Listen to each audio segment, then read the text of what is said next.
but my point of this is, this wasn't to be a gotcha moment. It wasn't to be anything other than, holy crap, there's 11 some million dollars coming. This should solve all of our problems. And that's why I put that post out.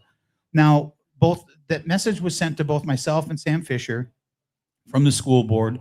At no time before I put my post out did anybody reach out to me and say, we got to talk about this. Maybe I overstepped my bounds, and maybe I went a little too fast and posted something, but I didn't post anything that wasn't factual. I did not post anything.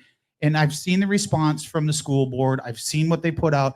And all I could say is nobody's arguing the fact that the dollar and cents amount aren't the same. And nobody's arguing the fact that that money has already been spent. What I want to know, and what I think they should be held accountable for, is where was that money spent?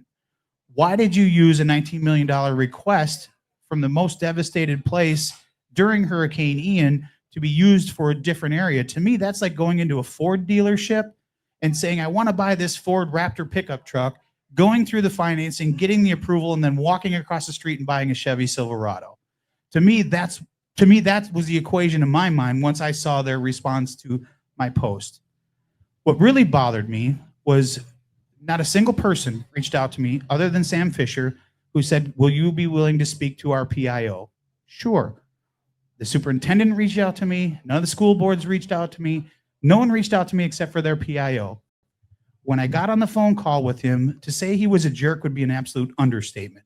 He basically, just for 1 second so people know. I'm a little fired up over it. All right. He was a jerk. He basically said that Jesse doesn't know the full details and doesn't understand. Jesse Purdon, again, who works for Congressman Donald's office, that doesn't understand the full scope of it. And again, at this time, I didn't know anything. I didn't know. At first, they told me they weren't getting any funding. And then as the conversation went on, he said, well, the funding is going to pay back the LAP loan. Okay, so are you getting the money or are you not getting the money? So you're getting the money now and it's going to allow, okay, so we didn't know all the details. And again, this goes back to my post had nothing to do with being a gotcha moment for anyone other than I thought there was new money coming. So through our conversations, they all but criticized Jesse for not knowing what he was talking about or didn't have the full details. So of course I called Jesse after the phone call and said, Jesse, they're telling me that, and they asked me, they said, you need to take your post down.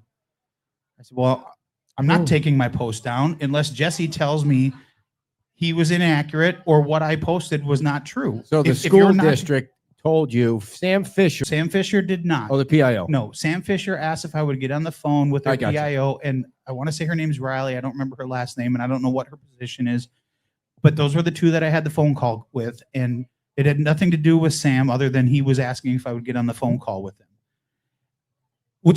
So who asked you to take the post down? Because if who asked you you have to an take issue, the post down? The PIO, I don't remember what his name is. Rob Spicker. Yeah, he asked me, he said, you need to take your post down. And then he said, we respectfully ask that you take the post down. I said, well. Did he say why? He wanted you to take the post down? Yes, because of what I said. He said it's not all the information. Jesse doesn't understand the whole scope of what's going on. And my point was, well, are you getting the money or are you not? You made the appropriation request. You made the request for funding. Are you getting the funding or are you not getting the funding?